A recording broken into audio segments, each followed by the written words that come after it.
Recently, with recently being a few weeks back, or at this point months, on Tokyo Game Show there has been new information about Ananta, which shows very cool, very groundbreaking and amazing things about the gameplay, the world building, the systems, the characters, and so on and so forth. And what caught a lot of people off guard is apparently it is announced on the Japanese Famicom Twitter account that it's going to be a regular RPG game or a game with only cosmetic only monetization, and there's no character gacha, right? And of course, hearing this, the average gamer or the average common folk reaction is going to be, of course, a valid yes, finally. Oh my god. Right? Like, of course, like, it's only fair because it sounds good and it's finally some good news in the big 25 nearing 26. But of course, in this world that we live in, we cannot have nice things. So therefore, let's take a step back and let's take a look at Ananta, what they've shown so far, what the scale and the ambition they're aiming for, and I can say that, hearing that, I'm just like, surely that's gonna happen, right? Surely. Of course, that right there was sarcasm, because if you want to ask my real opinion, that's not happening. I cannot believe that. Like, that's not happening. Ain't no f***ing way, right? And that is why in this video, I'm gonna talk about it and delve deeper into this topic. This is concerns and criticisms about things. And for this one, let's talk about Ananta. This might be a series, who knows, right? But first things first, greetings. My name is Rizinicio III, you can short it to Zenix if you want to, and welcome to the GD3MY channel. Assalamualaikum warahmatullahi wabarakatuh. Alright, let's begin.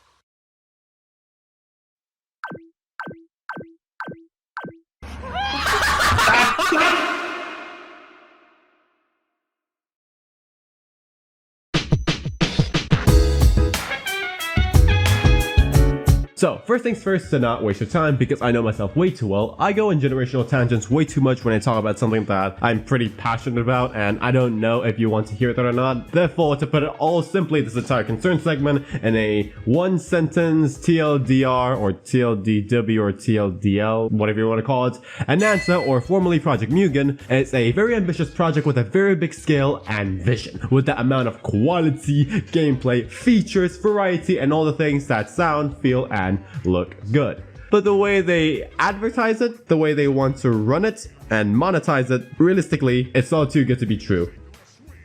Is that too long for you? Fear not, fellas, because the more shorter and simpler version is basically like that's ever gonna happen. What a load. And yeah, that's it. That's the entire concern segment for this part. You can go ahead and skip to the criticism segment where in that time over there, because that will be the place where I give my criticisms about Ananta and what I think about the recent developments of that so far. And now we're gonna dive into the reasons and the breakdown of why I say that sentence I just said there. If you wanna listen to my concerns and I guess generational tangents coming up, feel free and you're more than welcome to continue watching. But if you want to skip it, go ahead. Are you sure? Alright, here we go. Here's why I said that sentence. Let's break it down one by one, piece by piece, brick by brick. Wow, TikTok, Instagram Reels vocabulary. Let's get it. Ananta, or formerly Project Mugen, is a very ambitious project with a very big scale and vision, with that amount of quality, gameplay, features, variety, and all the things that sound, look, and feel good. Let's stop right there and let's start right there, because that right there is important and interesting enough. So get ready for our first generational tangent. The first one, Ananta, or formerly Project Mugen, is a very ambitious project with a very big scale and vision. I'm not gonna say too much about this, but I'm just gonna play and show you this video that I saw that shows basically the scale of Ananta, how many references and inspiration they've taken from different things to show you the scale and overall volume and planning for content they intend for this game. Have a look. I've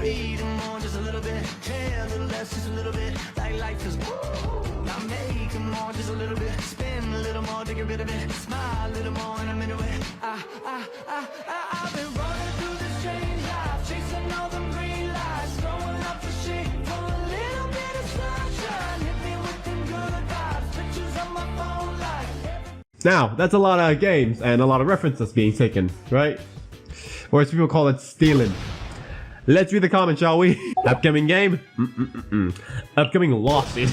Game Crisis Identitas, which basically translates to a game with an identity crisis. And last but not least, the game. And it shows a poster of Free Guy, the movie by Ryan Reynolds, which has a bunch of YouTubers in it for some reason. Jacksepticeye tweeted out mustard in all capitals. Now, the really funny thing is about Jacksepticeye tweeting that, a lot of people didn't actually know the context because all you can see on his Twitter is him screaming out mustard and then following up by saying, by the way, I just got diagnosed with autism. Alright, enough of that. Let's see if there's any good comments about this game. Okay, here it is. Pay $80. No. Play for free. I mean, yeah, there you go. That's one good comment about this game, right? Although, of course, free is subjective when it comes to stuff like this. And also, one more thing that I've seen from the, I guess, gameplay trailer and overall, like, the TGS demo videos that people made is apparently what stands out from the rest of all these, like, gacha games that's being released, like, in the future. Anansa has a system where every single character has their own specific, you know, mechanics, systems, and features that's uniquely to them and them alone. Like, for example, this character, Richie, has a police system that, I guess by the looks of it, only she has. And basically, she has the ability to arrest NPCs whenever and for whatever reason. And then we have Taffy, which I would say is the only character, I think, anyone that has a one-wheel motorcycle, which I think is pretty cool. And also she has a big wooden bonk hammer. I mean, that's definitely intended for some demographic of the game, but anyway. And then, of course, the main character with her Spider-Man-like, Venom-like entity abyss abilities.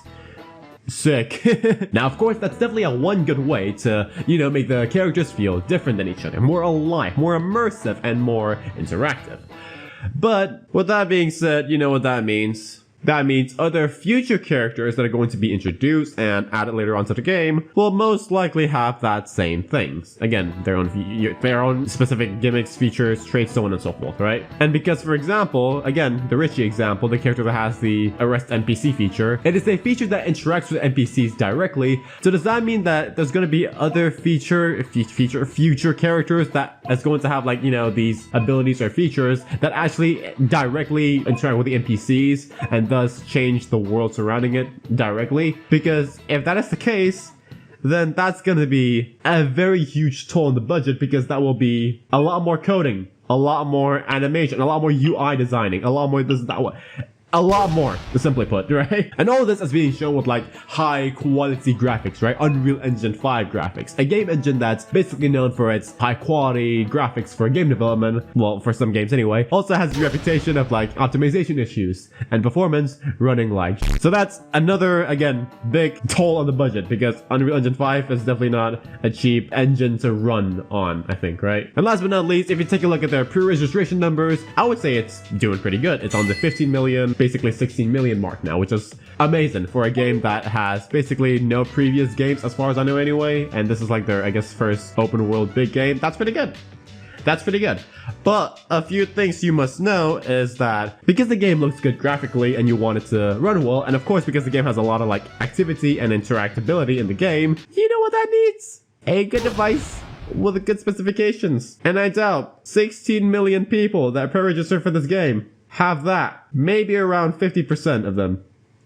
Hopefully, anyway. And again, because it's Unreal Engine 5 and it's going to be, I think, a mobile game, maybe you could install it, but it will probably end up like a friend of mine who has a friend that plays Wuthering Waves. Here's what he had to say. So you play Wuthering Waves before, or used to play Wuthering Waves, right? Yeah. And you play on your PS5 now, is it right? Yeah. Okay. Now, obviously, it's because of, like, storage, you know, because, you know, it's a Unreal Engine 5 game and it's now taking 35 gigabytes, and also because of the graphics. What does it look like? Yeah, it looks like 240p and 15 FPS, basically Free Fire. And not only that, you mentioned that you also had a friend that had a kind of old gaming laptop, right? And when he played and installed Wuthering Waves, what happened? Yeah, he got the blue screen. Yeah, I mean, what do you expect? Not to mention that I laugh for no reason. Not to mention that there was first of all, this was a leak, so take this information with a big bucket of salt. But if this is true, there was a leak that showed the game file size for Anansa for the early access TGS demo, that the file size is around, hold it, 233 gigabytes. Ah, damn. And again, this is pre-polished, right? So therefore, hopefully the polishing stage will decrease the file size by, hopefully, less than 100 gigabytes because, man, that's wow. But again, I'm also thinking like, because it's still pre-polished and the game is literally still in the early development stages, like there's literally no CBC so far, right? I'm thinking maybe there will be more new implementations, new features, new characters perhaps added to the game that could add more to that bloat already, but we'll have to wait and see. But I hope that it's going to be the final product anyway, less than 150, but I don't believe that's going to be the case. Like, I believe the current leak, again 233, the decrease might only be like what, 20 gigabytes, 30 gigabytes, so there will be like what, 190 gigabytes, which is still more than Call of Duty Modern Warfare, I think, right? But you know, at least it's way better, because why would you download Call of Duty Modern Warfare? Either way, I think you understand what I mean with all this, right? So yeah, that's the first half of this statement. Now let's head to the second half of the statement. Well, the way they advertise it, run it, and the way they want to monetize it realistically is way too good to be true. Okay, let's break that down. Let me give you 2 examples. Actually, no, 3. Genshin Impact, on release, costs $100 million to make. And according to Google, the same source, it costs around $200 million per year to sustain, to maintain the content, and so on and so forth, right? And you know what? That's not too bad, because if you take a look at games that are being developed on the other side of the world, like, you know, $400 to $800 million, only for them not to work, that doesn't sound too bad now. According to Google, GTA 6 will cost around $1 to $2 billion. Yeah, damn. This is the game, by the way, that is hyped a lot to the brim, memed a lot, that has 2 trailers, basically combined view of like 300 million, I think, right? Delayed 3 times, and until this day, still have no gameplay footage. So yeah, I really think, I hope this doesn't happen, but if it does, then mark my words. This game will be the Cyberpunk of 2026, if it is released by then. Give it another delay, perhaps. GTA 6 is out here award farming for most anticipated game, 2nd year in a row. Let's go for the 3-peat next year, guys. Come on, you got one more delay in you. But yeah, what I mean by that is, simply put, Cyberpunk, when it's released, it's full of bugs and glitches, and then it took 3 years for update 2.0 to drop, and it's now good, right? I have a feeling that GTA 6 is gonna be that. Hopefully not, but if it is, then, well, what did I tell you?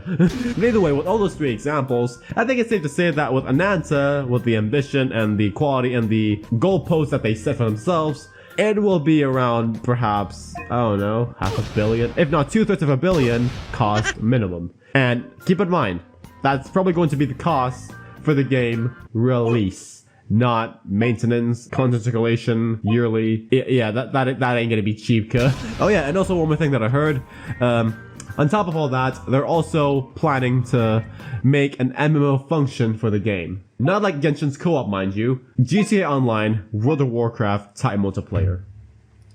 You know what that means? Yeah, the budget that they already have to release the game, double if not triple that. Or at least add half of that. And they say they want to run the game and try to make that back and profit with only cosmetic-only monetizations. Right. And of course, I know some people will be like, oh, of course it's fine because this game is being made or published or whatever in association with like NetEase, a very big company worth $100 billion. Of course they can sustain this. And to that I say, well, sorry to break your naive little bubble, buddy, but simply put, that's not how it works. Wrongly put, let's put it this way. Ask any businessman, ask any CEO, ask any company or any enterprise or whatever that works in finance or anything that has to do with business or money. Which is every job. If you make a project that costs 20k for example, and to maintain that project every month, you need 10k. But the project only profits you per month 8k, 7k, maybe sometimes 18k, but it goes back down to 6k, 5k, 9k, maybe 12k, 11k, but goes back down to 3k, and so on and so forth. I guarantee you, not even 9 times out of 10, everyone will say that is not a good idea. And if that project is Ananta with NetEase, I think the instant, loud, and clear answer will be hell no. And again, some other people will say like, oh, the game is a GTA style game, so therefore a cosmetic only monetization makes sense for the, you know, type of game it's going for. And to that I say, man, it matters not. It matters literally not. Because if anything, if a game has different characters with different sets of personalities, different sets of gameplay kits, features, gimmicks, so on and so forth, it actually says the quite opposite, because then there's actually real value to those characters, rather than just their looks and cosmetics. When you pull for a character, either in Genshin Impact or ZZZ or any other gacha game, of course you get the character, but along that you also get their passives, kits, gameplay, their synergy, their rotations with your roster units, and so on and so forth, everything else tertiary. Simply put, getting new characters in gacha games is basically getting new gameplay, just like a DLC in whatever game that you love. Some DLCs are paid, some of them are behind a paywall, so if gacha games spend a lot of time on their team to make new characters with all these new sets of kits, gameplay, synergies, and whatever that is, and they try to market it and sell it, you know, fair enough, because it's a lot of effort and resources put together to actually make your gameplay meaningful, because again, characters, they change the way you play the game. But for cosmetics and skins, the same thing cannot be said, because cosmetics and skins, if you really think about it, is just a visual mod that's official, and then you pay for it, basically. Not to mention that pulling for skins and cosmetics is again of lesser value because it's easily capped out. Think about it this way. If you pull for a skin, right? It's a skin banner or a cosmetic banner. If you pull for it and then you get it, okay, you get it. But then that's it. There is no other reason for you to go for it again or get a copy of the skin because you already have it. And even if you have friends and there's like a gifting cosmetic function in the game, like you know the one in Genshin's Million Astral Wonderland or Valorant's skin gifting function, it's not like you have a bajillion friends that every single character that's released, they want a skin for that. And if you do have those friends, unfriend now. They only want you for your money. Get out. And not to mention, if there's a skin or cosmetic banner in all these gacha games, they usually come and go in a periodic way, right? Like they have a rerun, and if they appear again, you can pull for them and so on and so forth, right? And if you have the skin or cosmetic already, what's the reason for you to go for it again? Like I said, if it's a character, you can go for it again for the reason you can try to get their duplicates, which you can use to slightly, if not significantly, increase the stats for your characters and whatnot, right? And before you say stuff like, oh, that's exactly the point, and that's why this exact system is pay to win. And to that I say, pay to win? Pay to win. Brother, these games are usually live service single player games, right? And then usually you would go on co-op to clear content together. Keyword, together, not against each other. Because let's say you're playing Genshin in a public co-op lobby and then there's this one dude that has a C6 R5 or simply put maximum stats character, and then you go to a domain of a boss and then instead of clearing the boss with the usual 3 minutes, this dude clears it in 13 seconds.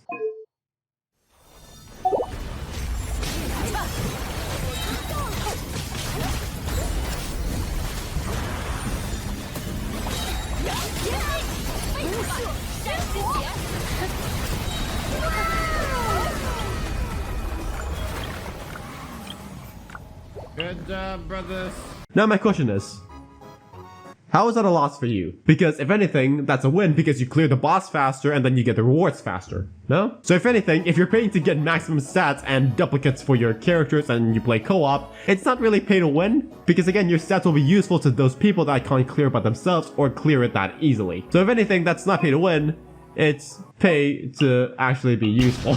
You can finally be useful for once. Thank the Lord for that. And even if you are playing against other players, like for example in events or any other gameplay module that they created, it's usually in the circumstance that you're given the same trial characters that everyone else uses, so you're all on the same playing field, or it doesn't really use the characters at all. And so then it all comes down to gameplay and skill issue. If you lost, well, that means your gameplay sucks. Get good. But what about the endgame content that can easily be cleared with all these pay-to-win characters? Sorry about that. And to that I say, sure, if you spend well enough money on these characters and then you max all these characters out by their constellations or duplicates and whatnot, sure, by stats alone, you can clear the endgame content faster. Again, that's true. So what about it? Like, if you spend $2,000 to build your characters or to max out your characters and clear your endgame faster in like 13 seconds instead of the usual like 2 minutes, I'm like, okay, good for you. Good job. That's it. Why would I care, right? And also not to mention, if you're pulling a character that's like pretty old or like one call it power crept, you can still have, again, their gameplay, their kits, their synergies, and so on and so forth. But if you're getting a skin for a character that's already power crept, What are you doing? And really, if you really think about it, right? Most gacha games that have a character gacha and whatnot, you can actually get these characters for free if you just grind out the materials by playing it for free, right? So really, if you think about it, all these characters that are being released to all these gacha games, they're free if you're patient enough and you save up for them. But if you're not, then of course everything looks expensive because you want to get them now and you pay money to get them instantly. Yeah, more or less, if you think about it, it's just like real life. Now, and don't get me wrong, let's not be ignorant here, right? I would love to be proven wrong because basically we have two games right now that are cosmetic only monetization, and they're basically like similar enough to, you know, these gacha game models, right? And that is DNA or Do It Not Abyss and Where Winds Meet. And let me tell you, I must say, Your Honor, the reputation of both parties is looking good, but not as smooth sailing as intended. Because apparently, Do It Not Abyss, according to one YouTube video that I saw and a few other YouTube thumbnails, so don't take my opinion too seriously here, is apparently that this game is seen as being a bland, boring, and stale game, so you don't have to spend money because it's no reason there. And then of course that's Do It Not Abyss. But what about Where Winds Meet? Now, Where Winds Meet is apparently a very good game that blows out every single Western video game release so far on Steam and player count, I think, right? Like on Steam, the player count for this game is absolutely crazy. 9 million players in 2 weeks. But also, this game, despite being that, has the, I guess you can say, Tencent reputation of having every single skin be $500. I paid $500 to be gay. I mean, I guess that's not too bad, but still, $500 for a skin? Man. And again, if Where Winds Meet's level of monetization of cosmetics is that like high for like their high-end like things, imagine an Anthem, man. Like every single skin that's like high or premium is like what, 5,000? Maybe that's too much. Like what, $1,000? I mean, again, that's probably fine, a bit too overpriced, but really, who's buying that? What, you? You're buying that? Who are you, Bezos? Why are you watching this video, man? Get back to work. And also fire some people off Twitch.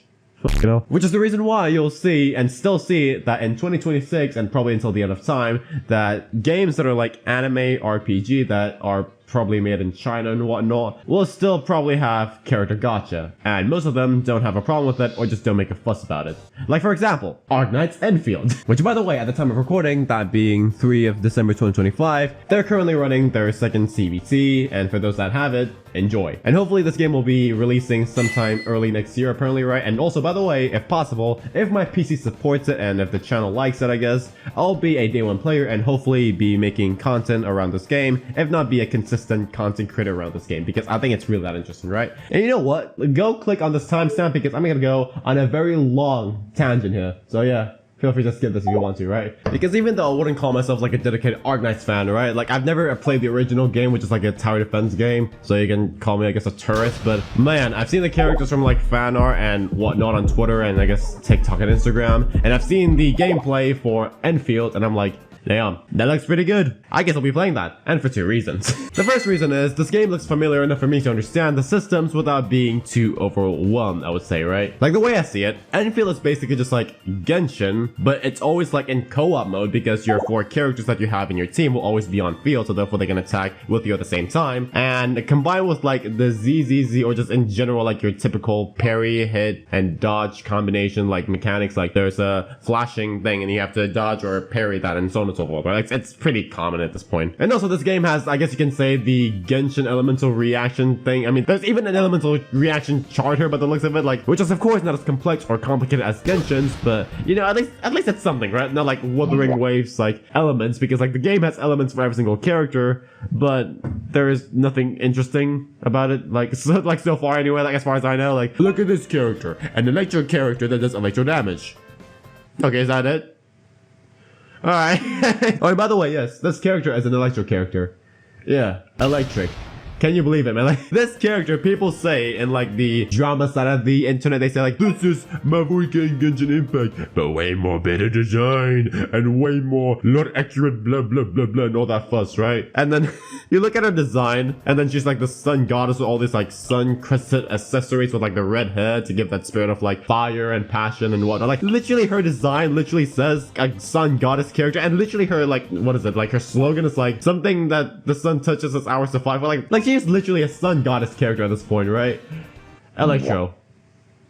What's her story? Like, what is her story? Like, is she like adopted or something? Is that why? Like, adopted from like a Electro family. That's why she is taught to learn Electro instead of fire elements. Like, be for real, man. But either way, I digress. Let's go to the second reason why I would like to play this game on release. And that is, it's not even like a thing about the characters or like the story and whatnot. It's simply because this game apparently runs on Unity. Yes. Unity, although of course heavily modified because of course something about Arknights Endfield, like one character model has like over 1 million vertices, like god damn. One character, god damn, brother. But again, the fact that this game is made with Unity, that's a win in my book. You know why? Because I don't know about you, but I'm kind of tired of the Unreal Engine 5 anime photorealistic sloth games. And this includes a lot of things. The first one to lead the pack being Wuthering Waves. You guessed it. And then DNA or Do It Not Abyss. And then NCE afterwards, or Neverness Neverness, which, just like Arknights Endfield, I'll be hopefully making content around this game day one. If not, constantly, because this game looks interesting from my opinion. We'll see though. And then probably after that is going to be Ananta, the main topic of this video, which again, I know I'm going on a tangent right now, but we'll be back soon, alright? Trust me. And then afterwards, probably Silver Palace, which I would say right now is the best looking graphically wise game. Until this dropped.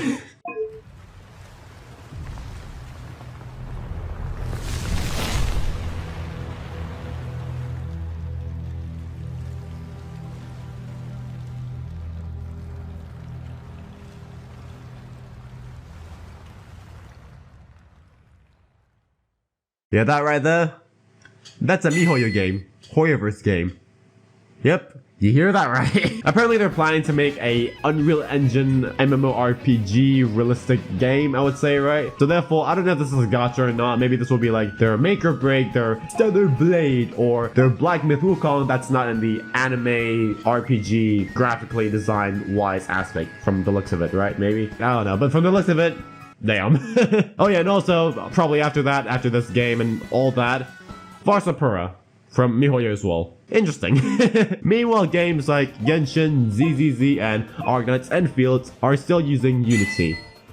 Everybody, spam based right now. And also, notice how every single one of these games have something that's like uniquely them. Like for example, Genshin Impact is, we all know this, the basically PewDiePie of gacha games, right? The one that has the unfathomable amount of like success and profit. The one that revolutionized the genre in their own specific terms. Like for example, PewDiePie is gaming on YouTube, and Genshin Impact is basically the anime open world RPG space genre, right? And then every once in a while, they get into the headlines or drama, either petty ones or serious ones. And now since they're big and almighty and they're up there enjoying their life now, they're taking things slow and they're just chilling. And then of course we got ZZZ, which I would say is the game that maximizes something I would like to call the Triangle of Goo. What is that, you may ask? Well, simply put, it's basically a triangle made by 3 points that are goos. Good,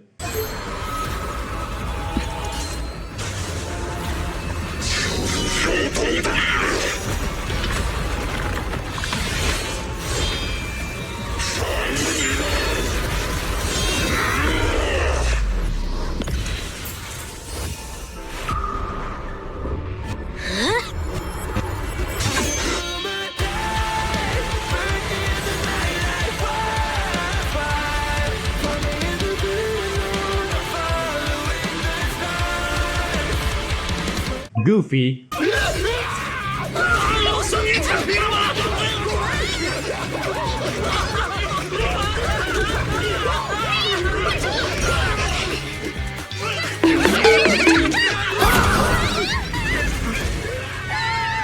and of course the good old Gooner.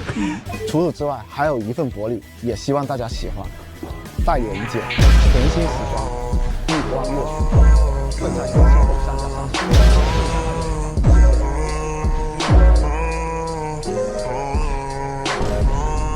Neuron activation. Anyway, so yeah, the Triangle of Goo, something that Zilla Zone Zero exceeds at perfectly. Verdict, Jarvis, joke it a little. And then some dude in the back just like, Xbox record that. And then again we have Arknights Endfield, which I would assume is going to be the game that basically maximizes the graphical fidelity standards of what Unity can make, you know? So yeah, that's that. That's the 2 main reasons why I'll be playing, I guess, Arknights Endfield, or as the internet calls it, Wenfield. Which by the way, they know the developers literally said Winfield on the special program they did for announcing the second beta test for the game. 我还是说些大家更关心的事情吧，那就是测试时间的问题。那这次测试啊，什么时候才能玩到呢 ？Winfield。 Christian Shack, I owe you an apology. I wasn't really familiar with your game. So yeah, if that's not another layer of base for being self-aware, that's the third reason why I'm playing this game.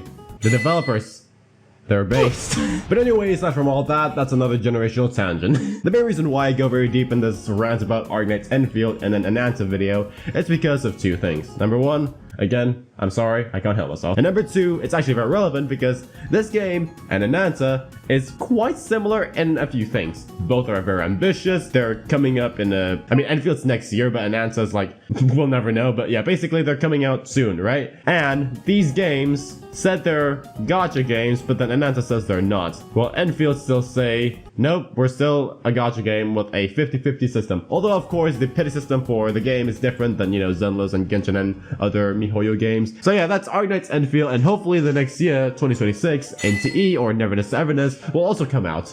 And also, guess what? That also has a gacha. Although I would say this one is a lot more forgiving than both all the other entries in gacha games so far. Like in NTE, if you pull on the feature banner, right? If you get it early, you get it early. But if you get to the 90 pity, you still get it either way, because the system has no 50-50. Simple as that. And I would say that's pretty more forgiving and friendly, right? Like everyone would like that, I would say. But again, the idea of people hate gacha, but there's still games that are still being released in the future that still has gacha. The idea is the same thing. You can't get rid of it, ever. You know what? If anything, you don't need to look to 2026 and further beyond to prove that this is never gonna go away. Just recently being a few weeks back, or at this point, months, there is a new game. New game that has a gacha that is actually one of the oldest and unforgiving systems that I think don't have a pity or guarantee system. And if there is, it's very still unforgiving, right? But despite that, the game blew up in popularity, became a classic in the meme and I guess pop culture community economy. I don't know what that means, but that's that. And I almost never see anyone talk or complain about the gacha almost at all. Do you know what game that is? I'll give you 10 seconds.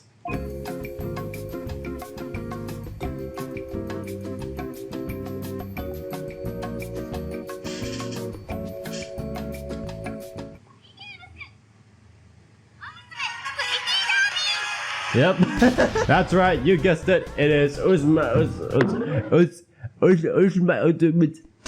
And Uzak, what was it again? Can you help me out here? It's called Usamene Pretty Derby. Try again. Una Masume Pretty Derby. Try again.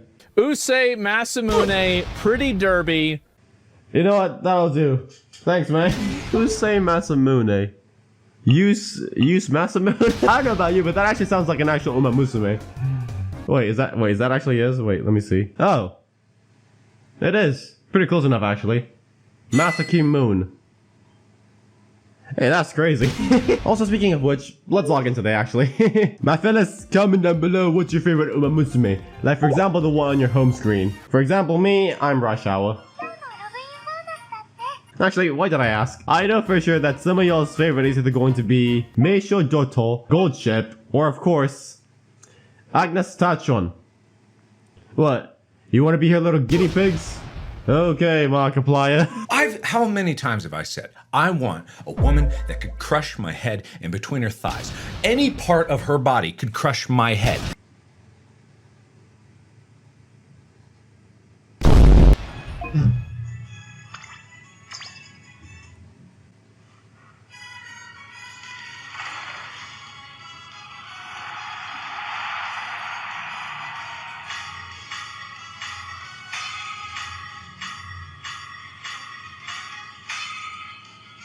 Agnes Tachon.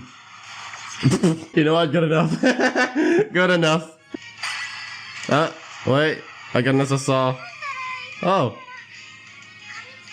You see that? It's into an SSR, man. And it's... Oh, it's Rashawa. Blessed. Of course. Well, there you go. I get an SSR life. Ain't that amazing? Wow. Oh, and also to avoid any copyright or any disputes or whatever, this is not real. It's just not a real character. I just put this to like an AI generator. I'm like, what could be a cool Uma Musume idea? I just think about this design and there it is. It's not real. Sorry if you believe it is. But either way, again, that said, these 3 games, Arknights Endfield, NTE, and Uma Musume, these games are upcoming and recent games. And they have your standard limited gacha, but all of them, of course, have different rates and pity systems, right? But the idea is still the same. They still have the limited character gacha, right? So really, if you're thinking about making a game like this, or in a style of like anime RPG, and you plan it to run for years, only on cosmetics and not have gacha, and it's pretty ambitious, all I ask is... Man, I got bad bitches to crib. Fuck you mean? Where they at though? And that said, we're back to the main topic after 6 generational tangents. Look, the point here is, Ananta with its scale, ambition, and whatever they're proposing and promising with what they've shown so far, right?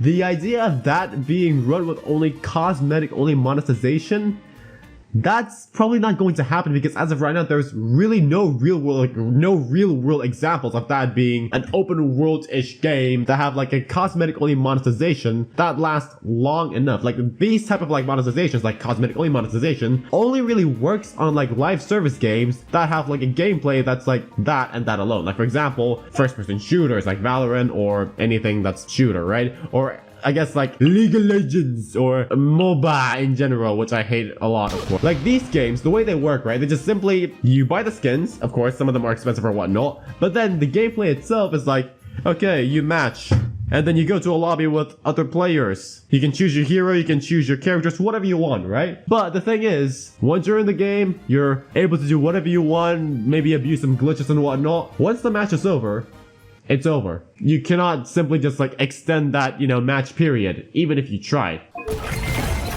Lihat gue. Ya Allah, Faris ada di bawah langsung. Coba lu bisa menang gak kayak begini, Riz? Bisa harusnya kalau gua ke tengah zona. Ah, maju lu, sini anjing. Tangi bingung, Cok.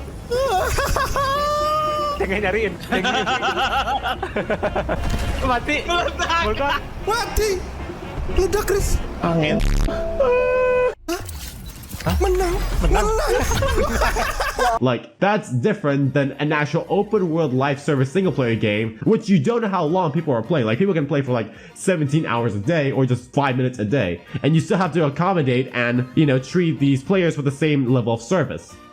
You never know, right? And again, let's not be ignorant. We have DNA and Werewolves Meet right now as the current real-world examples of like open-world style ambitious games that run on monetization, cosmetic-only monetization. But again, these two are very recent examples. So keep an eye on those two because they might go bankrupt or more likely actually skyrocket their prices in the next 6 months or a year because you know exactly why. Dari mana duitnya? Dari mana duitnya? Saya butuh duit 1 triliun. Mau Anda? It is very expensive to maintain and at the same time produce new content for these games that are, you know, of high quality, live service, mostly single player, and also at the same time consistently updating with a growing number of player base. And not to mention that if you compare Ananta to DNA or WWM, Ananta is obviously the most ambitious and the most different here because it has more variety, more gameplay, more features because it's literally like a lot of games in one basically. And the games that it's referencing are big AAA games. So yeah, that's going to be obviously expensive as who knows. I could be proven wrong. And if I am, that's a good thing for all of us, right? We can finally have games that are, you know, high quality and we can play it all for free. But who knows, right? As of right now, all I know it's all looking too good to be true. In other words, concerning. And thus, that's the concerns part of this video. We got criticisms up next and how deep in the video are we right now? 30 minutes. And as you can see right there, it's 9 p.m. I have to continue this recording the next day. Well, my bad.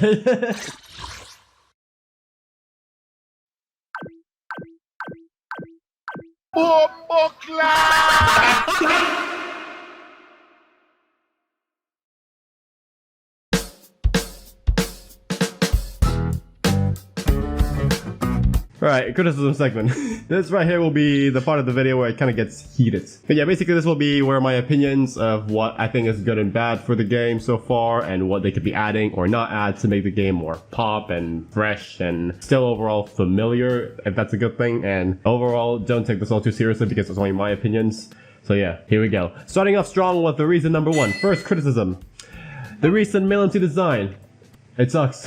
Let me say that right now, it sucks. And the reason why I say that is actually very simple. Let's take a look at all the evolution of the male MC of Ananta throughout their existence, right? Here's the first one, second one, and third one. And now take a look at all these 3 characters' design and not the quality. Keep that in mind. The quality is obviously going to change, but keep the design in mind, right? I would say the best looking one design-wise, again, not quality-wise, is actually the one that's on the announced trailer. And that would be the second one. And the reason why I say that is because, well, simply put, the brown hair and the orange eyes, we've never seen that in gacha games. Think about it, right? Like, if you think about it for a second, take a look at all the MCs of all the gacha games so far. Like, Genshin is the only one with the blonde hair or golden hair. Aether, Zillazone Zero, and HSR is both gray with Wise and Kalos, I think, right? And DNA and NTE is both white-haired. And strikingly, the best-looking one and the most, like, brave one so far, Silver Palace, is purple.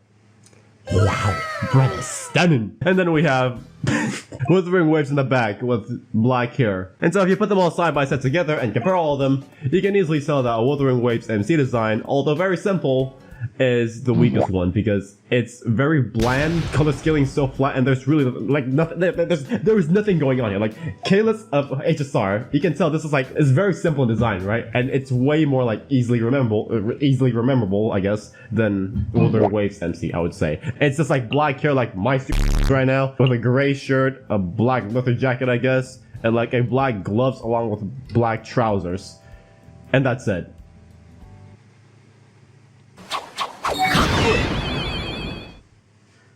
Well, ain't that something? And unfortunately, as you can see, I can't find a black one, so you'll have to deal with me looking like this. And yes, I did cut my hair for this, so if you appreciate the effort, please give this video a like to help boost it in the algorithm, I would say, right? And as you can tell, it's the next day.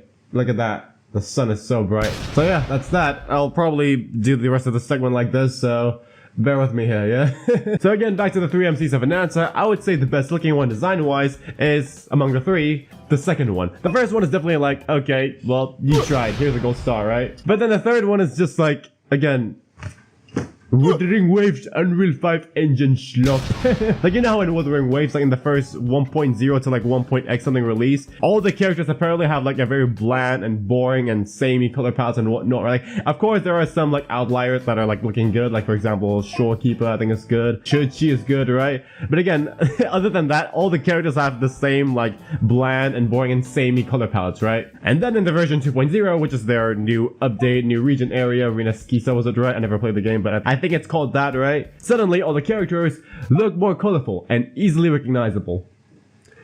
I wonder why. And don't get me wrong, right? I do understand the idea of like less is more, but in gacha games, character designing, that might as well just be ugly or not even try. So yeah, that's the first point of criticism, and now to the second point, which is not too far because we're going to talk about the announced trailer once again. This exact frame right here has something that the recent 2 trailers do not have at all in their entirety. Can you guess what it is? That's right, it's the female MC. In both trailers, there is literally no sign of the female MC at all, which to some people is probably like a good thing because they booted off the female character and they're now spamming based in chat. We finally got an answer about the female MC in Ananta. Before this, many speculated she was removed since she didn't appear in trailers or on the website. Even the 2025 Tokyo Game Show footage showed no sign of her. But thanks to the booth showcase, we saw her first appearance with a noticeably different design. This confirms she's still there, though it's unclear why she hasn't been featured elsewhere. My theory is tied to development. The devs said the game is still in early stages, and insiders claim it's been scrapped and remade a bunch of times. Even the TGS demo was rushed after months of overnight crunch, so maybe she isn't ready to be shown. But either way, I would say this says a lot, right? Like if you're making a playable demo, like the one, you know, on TGS, but your literal first 2 options of a playable character, one of them does not exist. I mean, she exists, but she's only on like, again, stickers and promotional material instead of like an actual playable model. Like, come on, man. Which brings us to our third point. Yeah, that's quick. The CBT, or the closed beta test for this game. Where they at, though? Because mind you, at this point, we already have like 4 PVs or promotional video materials for the game. And they literally, again, have a playable TGS demo, but for the closed beta test, not even an announcement, not even a mention. I know y'all don't have a official like release date now, right? Which is a good thing, but this sounds like and seems like and feels like a GTA 6 moment. And mind you, again, at this point, Arknights Enfield has entered their second beta testing, as I mentioned before, and NTE, Never the Severness, has finished their first one. And yet for Ananta, there's a playable demo at TGS, but no closed beta test. Isn't it a bit backwards here, I think? There is some very depressing news about Ananta that not a lot of people know about. So this post got published yesterday, and it's really concerning. First, the game has no clear vision, and it almost feels like a childish passion project that has a mix of many popular titles. That may look cool, but it has no base structure or future-proofing. Second, another very big one is the heavy crunch culture. Reports say that many of their employees are being overworked quite badly, and they can't even push back. And the last one is even more strange. Apparently, they're actively automating internal playtests. So basically, they don't have to spend their personal time. After reading each point, I think it's for sure that things are not looking good out there. Even though it's not from a confirmed source, it's definitely something players should at least know. If any of that is true, then I guess that's, again, fair enough, because it's a scheduled event, TGS, and of course, what can you do about that? Time is diamonds, and you have to make it chop, so I guess, you know, fair enough, right? But now, Ananta devs, you've shown everything so far, it looks good, despite all my criticisms, right? So as of right now, I would say a message to you devs. Chill out, yeah? Relax, alright? Because fellas, who in the right mind thinks it's a good idea to be close to competition to Mappa animators? Because you know, if you do that, the quality of your work is going to go down eventually because of, you know, stress and overall just cortisol levels, right? And you can definitely tell that this is a true story because a new Mappa release being, that is of course, One Punch Man Season 3, a lot of people say it's very bad. A very terrible experience, 0 out of 10. One Punch Man Season 3 has started. 2 episodes are out, the second one just aired, and you can probably still see my eyes are a bit red from the tears that I shed watching it and rubbing them away. Not because I witnessed peak, but because I witnessed peak. Actual waste. One frame man, so on and so forth, they say, right? Like, it's a huge disappointment to all the OPM fans out there, right? So therefore, don't do what Mappa's doing. But for me personally though, I don't really care because the only thing that I watch from Mappa is not Chainsaw Man, not Attack on Titan, but don't do my skill that is the kind of Horomeshi, or known as campfire cooking in another world of my absurd skill. Or as I like to call it, Isekai Chef. 10 out of 10 by the way. Season 2 is pretty good, so go watch it for free on the Muse Asia channel, where you can also watch Spy X Family Season 3, Free Run, and a bunch of other animes, like for example, Dan Da Dan, right? Well, that is of course if you're Asian, because if you're not, well, region lock.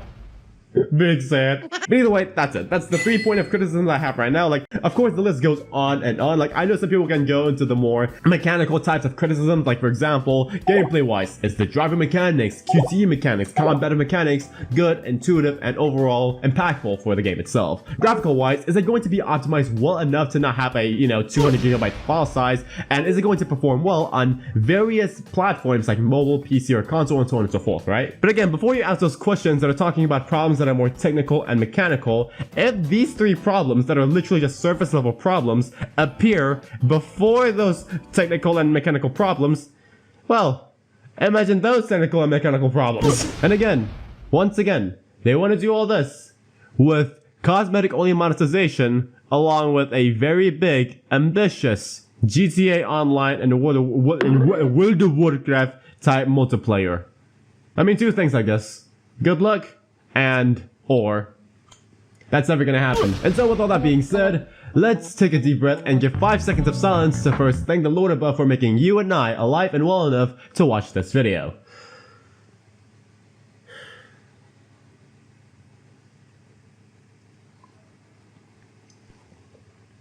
Amen to that, brother. And so now let's ask the question, after, as you can see, a very big time jump. What can Ananta do to get rid of all these concerns and make sure that their game is financially stable enough and profiting and flourishing enough so they can maintain the game consistently and produce content for it consistently as well at the same time for the next, hopefully, 10 years, right? And so here we go. The point that will make everyone disagree with me, or perhaps not, but that's what I would expect, right? Just do it.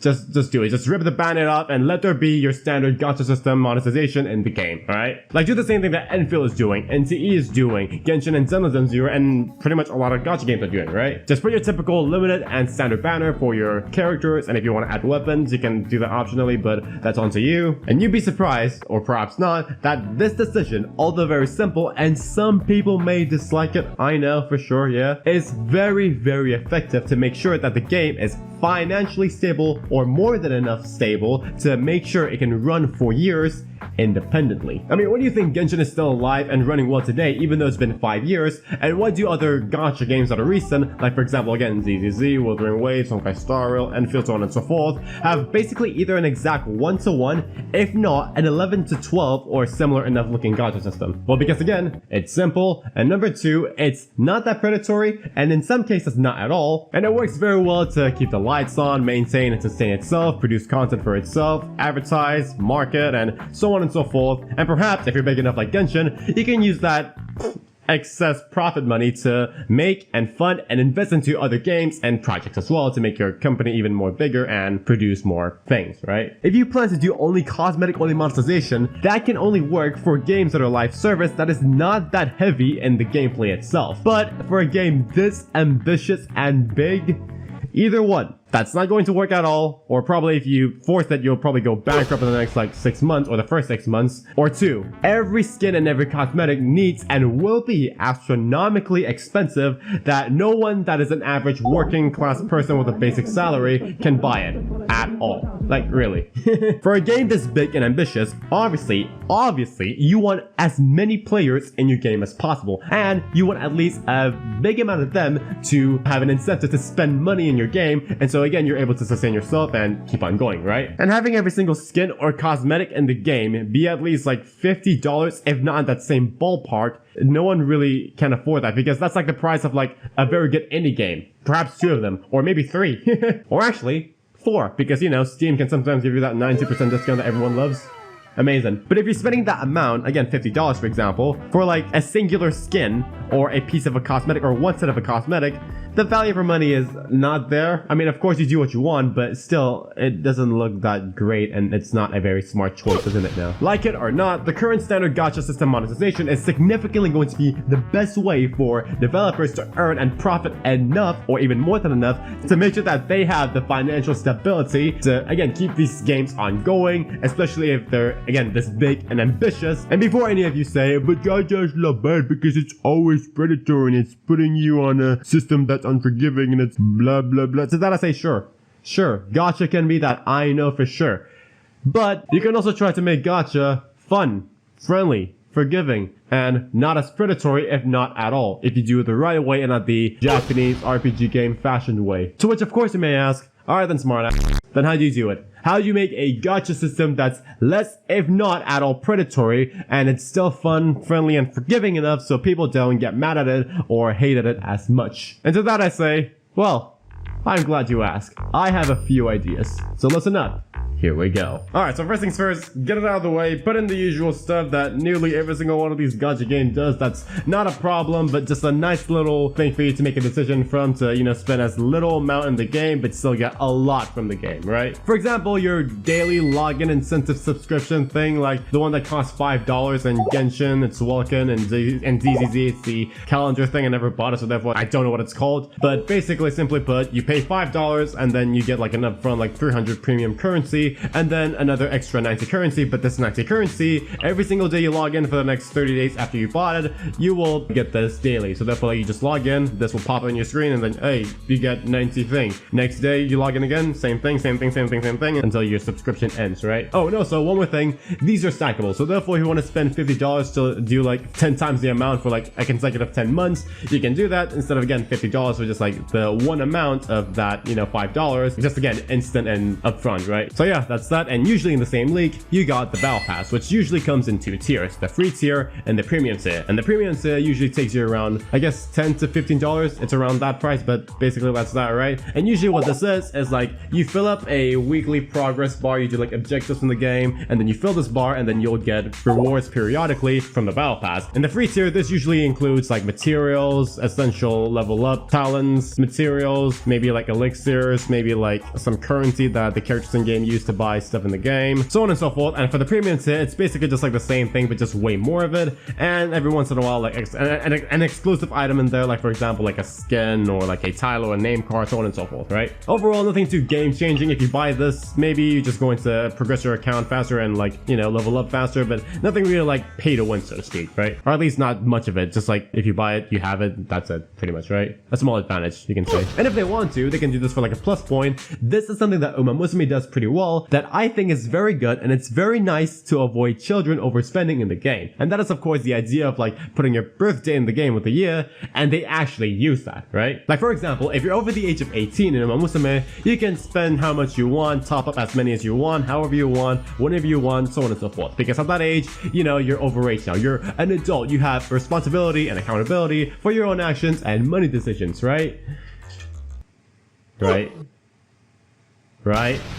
Basically, if you're over the age of 18, you can just do whatever you want in the game. But if you're under the age of 18, you have a cap every month or period. So therefore, if you cap out like, oh, you spent $100 on the game, that's it. It caps out for that month or in general, period. And that is a good idea to avoid children overspending in the game. Like I was just curious, right? And I was opening Uma Musume, I was like, oh, okay, let me see your top up thing for Uma Musume.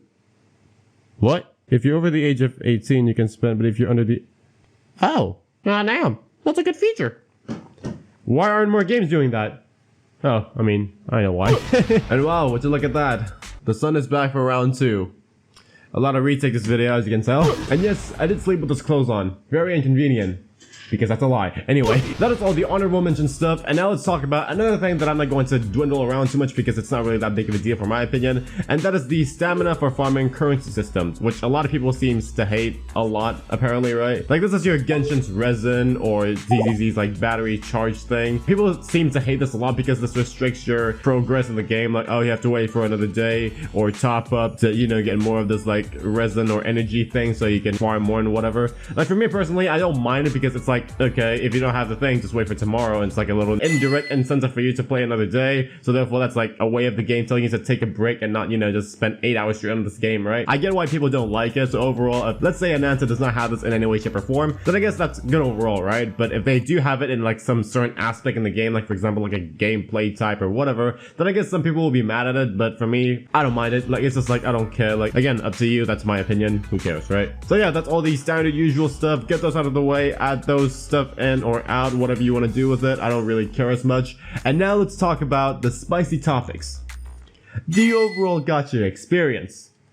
Let's get it. Alright, so first things first, the most controversial one that everyone seems to have a lot of dividing opinions on, and that is of course the limited banner character gacha. How do you do this in a way that's, again, not too unforgiving, friendly and fair, and also not too basically predatory, right? Like all the buzzwords, I would say, right? Well, for my suggestion, there's 2 ways you can go with this, and that is the number 1 NTE way, or Neverness to Everness way, and the other one is a combination of Arknight's Enfield and the current Genshin Impact system. Let me explain, right? Simply put, the first one, the NTE way, or Neverness to Everness, is simply the most safer, favorable, and I guess the most forgiving and friendly system, right? Because again, in this system, the guarantee or the pity is 90, but there is no 50-50. So therefore, if you get it early, good for you, congratulations. If you don't get it early, then you'll get it later on at that pity mark. That's it, nothing more, nothing less. It's pretty good, right? So overall, that's the first way you can do it, which I would say is, again, very safe, very favorable, but for my opinion, for people that are content creators, streamers, and basically everyone that's looking for a bit of fun, this is just boring, because again, you get it early, oh my god, very amazing. You get it later on, well, you still get it either way, so it's like, okay, whatever, right? But again, if you like that system, go ahead, vote for that, if there's a voting for that. But if you like it, good. If you don't, well, basically you're on my side, right? And now on to the second gacha mechanic system suggestion that I have, and that is, of course, once again, this is a combination of Arknight's Enfield and Genshin Impact's current mechanic that they have that I think is pretty cool. It looks like this in detail. In this gacha system, there is a 50-50. That's right, it's back. How exciting. But again, the guarantee or pity for getting the 5-star or SSR is going to be just like Arknet's Enfield, that being 80. That's unguaranteed. If you lose that 50-50, then again, it's a guarantee for the next one. It's going to be a maximum 40. So at the maximum amount, if you get the worst luck possible, getting the SSR no matter what will be 120 instead. However, for me personally, I would tone it down even more further to like a 110 instead of 120. So therefore, if you lose your 50-50 at the guarantee of 80, the next 40 pulls, sorry, not 40 pulls, 30 pulls will get you the guaranteed character. Why 30 pulls instead of 40?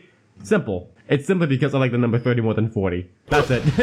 That's it. Nothing more, nothing less, right? But aside from all that, overall, this entire gacha system, and I guess you can say my tweak to it as well, that sounds pretty good, no? Well, let me tell you something. At the Genshin parts of that, like I said, it's a combination of Enfield and Genshin, and it's going to be even more better and forgiving. And what is that, you may ask? Well, take it over. The Genshin part is this. If you go to a current Genshin battle, for example, Durin's battle right here, if you go to the details section, as you can see, if you scroll a bit down, you will see this sentence. If the promotional 5-star character is the second 5-star you obtain on 3 consecutive occasions, the capturing radiance mechanic is guaranteed to be triggered the next time you obtain a 5-star character in a wish. Simply put, it's this, right? Let's say you pull on Durin's banner right here, and then you lost the 50-50. Big sad for you. Next, you pull on Venti's banner, and then you lose the 50-50. Well, big sad for you again. And then the next phase after this is going to be Versa and Shilonen. You pull on Versa, oh, you lost your 50-50 again. Big sad. But on the Shilonen banner, which is going to be your 4th 50-50, that is going to be a guaranteed win no matter what. It doesn't matter if you lose the 50-50 again, because it's no longer 50-50, it's now a 50% win, and a 50% win, that's now a 100% win. Simply put, you'll basically never lose your 50-50 4 times in a row ever again. And again, if you lose your 50-50 3 times in a row, that's a very low chance of you having that happen, so probably you'll never get to that point. But if you do, your 4th 50-50 will never be a 50-50 anymore, because it will be 100% win no matter what. It's really complicated, I know. So again, overall, there's 2 ways you can do character gacha, and that is the NTE way, which is again, like I said, the most safer and whatever way, right? And the other one is going to be again, Enfield, and that mechanic of Genshin Impact. Which again, if you still don't get it, let's summarize it one more time. Overall, we're going to use the gacha systems and rates of Arknet's Enfield, and that is of course the 50-50 system, but the guarantee of SSR, or basically the highest ranking character, will be around 80, and then if you lose that, it will be 40 more pulls instead after that to get the guarantee either way, right? But again, my suggestion is to make it 30 instead, because I just like the numbers, so therefore it will be 110 instead of 120 for the maximum guarantee pulls or whatever. But again, that's all up to the developers to make that happen or not, so yeah, I would say that's pretty good, right? And once again, on top of all that, add in the Genshin Impact capturing radiance mechanic, and it's even better, right? Because in the system, once you lose your 50-50 3 times in a row, your 4th one will be a win no matter what. You lose it once, sucks to be you. Lose it twice, sucks to be you. Lose it 3 times, but yeah, 4 times, no. You win no matter what. Congratulations. Now smile. So once again, overall, all in all, that is my 2 main suggestions for a gacha system for doing a limited banner character gacha if they ever implement it, right? Or should I say to be inevitably implemented, because I'm fairly confident that they're actually going to implement that no matter what. I don't believe in this cosmetic only monetization, but once again, if I'm wrong, I'm wrong. But if I'm not, well, surprise, surprise. And now into the second gacha, which I doubt that Ananta is going to do, but hey, if they do, this is my way of doing it. And that is, of course, the limited banner for the signature weapons, or the signatures that the character that is currently featured is using, or simply put, just signature weapons, right? Usually. Now, let me be clear. Once again, I really doubt this is going to be an Ananta, because again, the current combat style or the fighting mechanics that Ananta is going for right now is like a Yakuza, GTA 5, or Sleeping Dogs hand-to-hand type combat, right? And there's usually a wheel that you can pick weapons from, for example, if you pick the fist, that's hand-to-hand combat. If you pick a grenade launcher, it's a grenade launcher, AK-47, so on and so forth, right? So therefore, I doubt there's going to be a signature weapon banner in this game, although again, there is Taffy with her big bonk hammer, and then her little one-wheel motorcycle, but I probably think that's going to be one set and one kit with a character, and not a separate thing. I mean, it could well be a separate thing, but I'd like to believe that's a one set with a character instead of that's a character and then here's a separate thing with her entire things and whatnot. I'd like to believe it's a one set, but Who knows, right? But once again, if they're actually going to do signature weapon battles in this game, I would say the best way to do it, and the only way acceptable way to do it, I would say, is this. Simply put, do it the way that Zone Zero does their Bang Boo banners, and in detail, it looks like this. So as you can see right now, we're in Zone Zero, and if we go to the signal search, which is basically the gacha system for the game, as you can see, there's your typical characters and weapons, right? Now, like I said, if Ananta's ever going to do a weapon banner, I suggest they do it not like these channels, mind you, not these like weapon banners, but do it like this one instead. Channel Bang Boo. And what it is basically like this. Let me explain. As you can see right here, this is the current featured banner on the Bang Boo banner. But the thing is, you can actually change this whenever you want to whatever you want. As you can see, if you click right here, the newest one is this one right here, which is the featured new one, latest, whatever, as you can see on the latest thing right here. Basically, you can switch to any one you want. Just click, let's say for example, this one, and then you just click confirm, and then it'll change to this. And then, as you can see, you can just click on search, and this banner is 100% guaranteed. So if, as you can see right here, the pity is actually 80, but I got it already, so it's 79. Basically, if you get the Bang Boo or the object here early, then you get it. But if you don't, it's a guarantee 100% either way, so that's that. But here's another thing that's pretty good about this banner. As you can see, it uses this thing called Boopons, as you can see that I have a lot of. And the thing is, this currency that's used to gacha on the Bang Boo banner here, this right here is a completely free-to-play currency obtainable by playing the game, not by paying anything at all. As you can see, it says you obtain from Hollow Zero, which is their weekly progression, I guess, kind of like end game type thing, but not really. And there's the Bang Book exchange here, which is basically just like if you get a lot of these like Bang Boo copies, you'll get like one of these things called the Bang Book, and then you just switch it to this, which is like your typical like what? You get many duplicates of like a character, and then you get this like weird shard object that's like stacking up, and then you can use that to like exchange some more like pulls or whatever. It's basically the same thing, right? And then there's the new Eridu City Fund, which is basically the battle pass of this game. And I can show you this right now. If you go to the battle pass of this game, which is again the new Eridu City Fund, as you can see, level 23, which is the same thing for the free and the one you pay for. As you can see, the place where you get the currency, the Boopon here, it's the same amount every time. So therefore, even if you pay for a battle pass, you'll not even get more of it. You'll just get the same amount, just other rewards like more essential materials or more upgrading materials, right? And of course, last but not least, you can obtain these Boopons by just simply playing the events that are coming up in the game. Like for example, here it is. Here's one event that actually gives you the Boopons. As you can see over here, the Boopons and any other awards. And if you want to look at the details of it, you can just click on the exclusive awards tab over here, and then you can see it gives you 5 in total. So yeah, that's overall the overview of the gacha system used for the Bang Boo banner or the Bang Boo channel in Zone Zero. So once again, to summarize that one chaos of a clip, simply put, the weapon banner in this game, if they're going to implement that at all, should allow you to pick any signature weapon of any character anytime you want, have a 100% guarantee at 80 pity, or perhaps if you want to make it more friendly, make it like 60 pity, I don't care, whatever, right? And of course, this is important, you can only pull on this banner by using a completely free-to-play obtainable currency. Of course, like I said, you can attain this currency by playing events in the game, weekly challenges that are consistent in the game that are constantly updated, account progressing, battle pass with both tiers free and premium having the same amount of currency every time, and most importantly, you cannot top up real money to get more of this currency at all. Like not even like $5, nothing.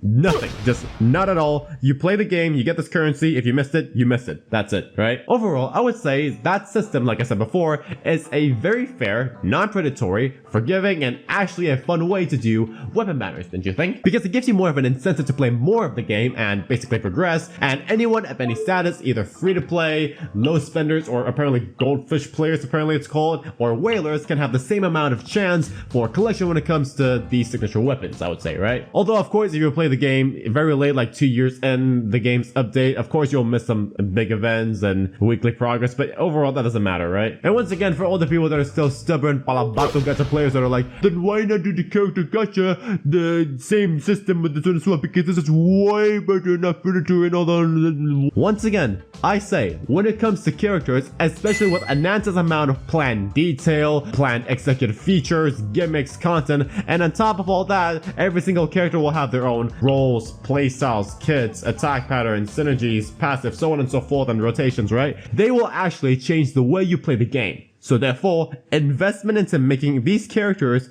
matter a lot, and they will cost a lot, right? So therefore, it makes sense for them to monetize that.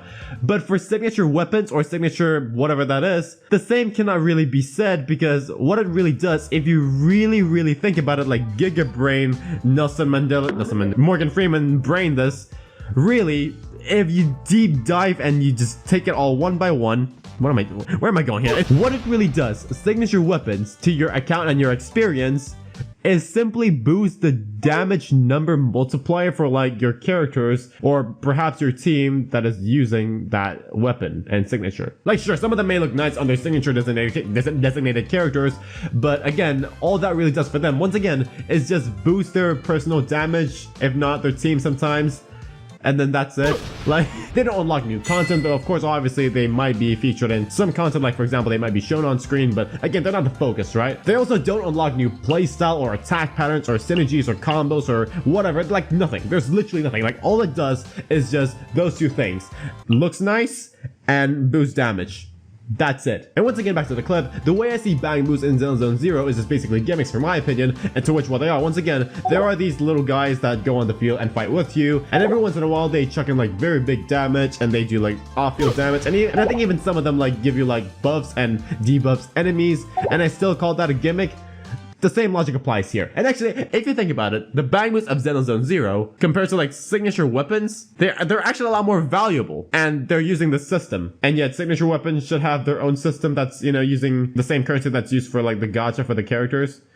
I don't think that's a good thing, right? But either way, I digress. That's my reasoning for why characters have their own special treatment for like banners, limited banners. But for weapon banners, just do it like this and everyone will be happy with it and not complain. So overall, those are my suggestions for limited banners for gacha games. The limited character banner and the limited weapon banner. Although again, once again, I doubt that Ananta's going to do the latter. But hey, once again, if they do it, this is the way. And by the way, look.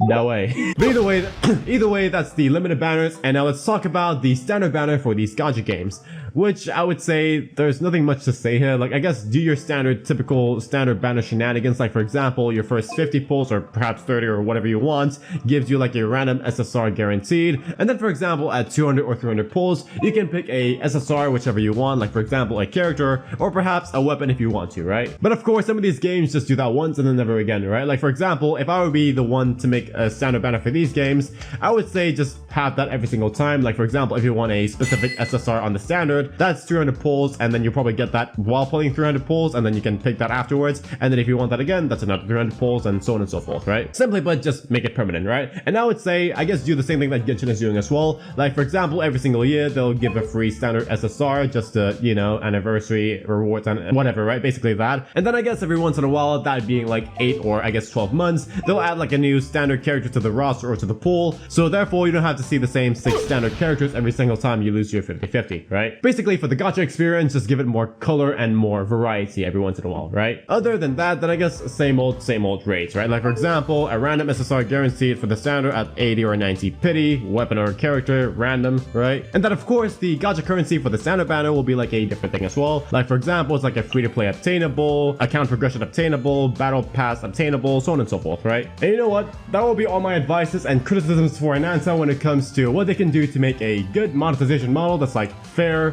fun, and I guess forgiving enough, but still realistic, consistent, and or stable, player experience friendly enough, and profitable enough, basically, to make the game able to run and market itself for the years ahead, right? And the rest of y'all, feel free to comment down below what you think about this whole entire gacha system suggestions that I have, because I actually think it's a very good one, and I actually think as well, if more gacha games implement this exact system that I just mentioned and suggest, everyone will actually be happy and content or have really little to no problems with, you know, generally gacha, right? But of course, you know, the land is free, so you can comment down below how much that you are angry and tilted and how much I'm a because I'm defending gacha in this day and age. Either way, both are appreciated. Thanks for the engagement. Because guess what? Even though I understand, I've been there myself, yeah? I understand how much people hate gacha, how much people despise it even, but as much as some of you don't want to say it or don't want to admit it, gacha inherently is not bad. It's not. It's just not. It's the way that you execute it, however, that could be bad. Like for example, if say somebody on a creative team says, we're gonna add gacha to our game and whatnot, But the one who said that is the producers, executives, and the creatives of EA, Ubisoft, or Activision Blizzard, or pretty much the entirety of the collective AAA industries or companies, or as I like to call it in the last video, let's call them companies that are part of the AAA. The AAA, the Absolute Ass Association, which is, by the way, ironic considering that a lot of the characters that come from these games are characters that have no. But of course, if they're the ones making the gacha, it's a given right to assume that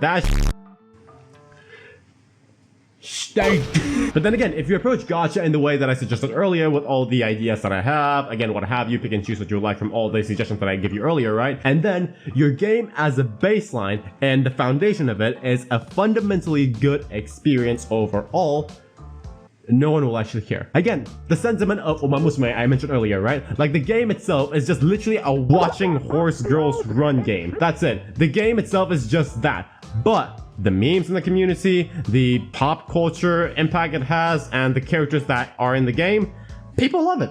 Absolutely, people love it. Even though, again, the game has one of the worst, oldest, ancient, and unforgiving gacha systems, as far as I can tell, no one is actually talking about that, and no one really gives a damn about that, because, again, no one cares. If your game is overall a fun, enjoyable, 10 out of 10 overall good experience, it will transcend all types of monetization systems, no matter what. And so finally, my last piece of advice or criticism to the Ananta dev team, if they're watching this at all, on top of aiming for once again a fundamentally good experience game like the one you're promoting, advertising, and overall promising basically, right? On top of that, if your game, inevitably or not, introduces a character gacha and or optionally a weapon signature gacha, which again everyone seems to hate, but it uses the system that I suggested earlier, again, whichever that is, pick and choose, it will ball.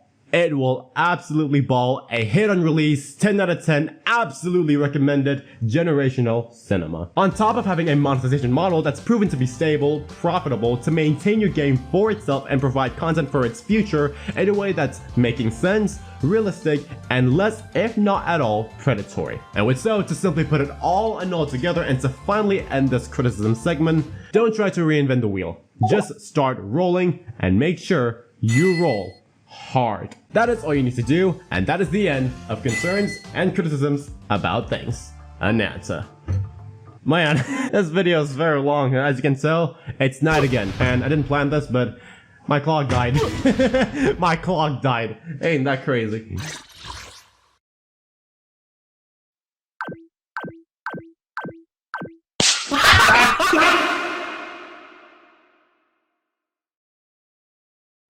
How long can we stay awake? Wash it all fall, yeah, we wash it all break.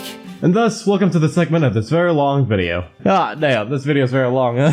I mean, I'm currently recording the segment before those two segments because as you can tell from my hair, I am back to now being the long hair, ugly, stupid, light Yagami wannabe. But either way, I can smell that the session I'm gonna have after this recording is going to be very, very long. And it has, hasn't it? Well, that seems about right. Either way, comment down below what you think about this video. Is it entertaining or not? Is it something that you agree with or not? Or perhaps, optionally, comment down below what topics do you want me to give my concerns and criticisms next, because this could well be a series on the channel, but we'll see. This has been Concerns and Criticisms About Things, Ananta. Thank you to all that watched up to this point, and for all the people that are doing react content and they're watching this right now, hey, do this video justice. I'd make it 3 hours longer than it is already. Alright? Go on. I'll be waiting. But until then, this is the end of this video. Thank you so much for watching, keep respect, and God bless. Assalamualaikum warahmatullahi wabarakatuh. And I'll greet you all in the next one. So long.